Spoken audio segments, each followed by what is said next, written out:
حیدرآباد میں آوارہ کتوں کا بڑھتا خطرہ، شہری کو کاٹنے کے بعد GHMC سے فوری کارروائی کا مطالبہ۔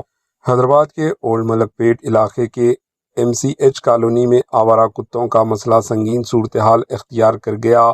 ایک مقامی رہائشی کو آوارہ کتے کے کاٹنے کے بعد گریٹر حیدرآباد میونسپل کارپوریشن یعنی GHMC میں باضابطہ شکایت درج کروائی گئی۔ شکایت میں مطالبہ کیا گیا کہ علاقے میں موجود آوارہ کتوں کو فوری طور پر پکڑا جائے، ان کی نسل بندی کی جائے اور ویکسینیشن کا عمل مکمل کیا جائے تاکہ مستقبل میں ایسے واقعات سے بچا جا سکے۔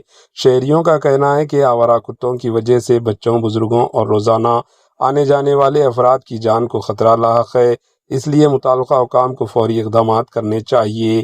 علاقے کے مکینوں نے امید ظاہر کی کہ GHMC اس مسئلے کو سنجیدگی سے لیتے ہوئے جلد مؤثر کارروائی کرے گی تاکہ عوام کو محفوظ ماحول فراہم کیا جا سکے۔ Bureau report, AJ news.